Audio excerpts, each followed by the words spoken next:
Hello, BookTube, and welcome back to Hours in My Library. And this week, it's a bit of a change of gears from recent books. This is some naturalist books. One in specific is called Life in Ponds and Streams by W.S. Furneaux. Uh, F. I'll show you the spelling. I don't know the correct pronunciation, but his full name, I think, is William Samuel Furneaux. He was a British naturalist and teacher. And this one was published by Longmans and Green in 1911.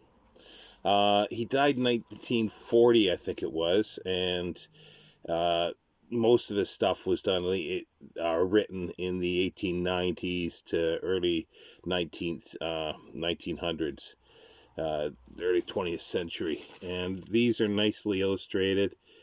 There's approximately 20 or 30 colored plates throughout various creatures that are in ponds or on just in streams. Some beetles.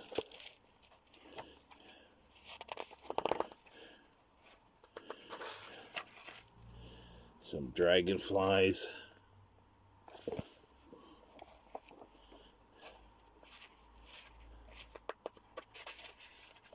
And some freshwater shells. And there's hundreds, over 300 spot illustrations. Some very basic, others a little more detailed.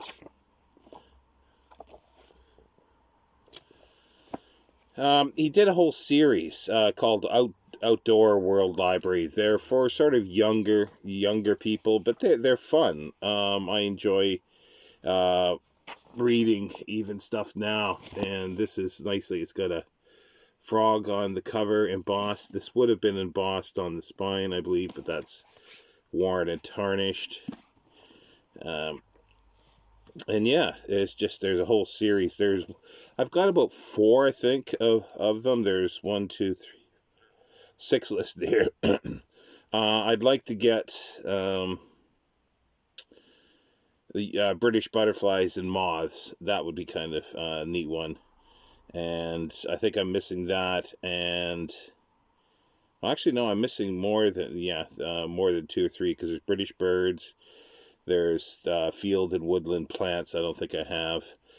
There is the seashore, which I do have, and I have that here. This one is a little more embossed. It's an earlier one. It's got quite and it's got gilt edges as well. But I think it's still Longmans.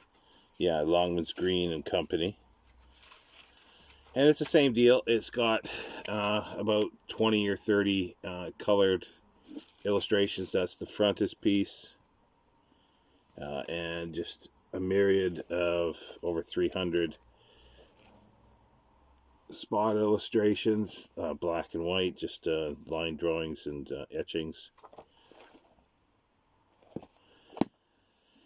This had an embossed on the back as well. And it's the same deal. It goes through just a sort of a description of life on those, and also talking about how to sort of make a collection of things. But yeah, no, it's a nice series of books. There are literally thousands of antiquarian and just older natural history books. And a lot of them have, I wouldn't say all, but a lot of them have their own charm. I have another one that's really nice, and it's mostly to do with the illustrations that are in it. I'll see. I think I can access it. If I can, that'll be next week's, just to sort of give a little change of gears of things. But otherwise, that's this week's books in my library, or hours in my library, books from my library. We'll see you next time, BookTube.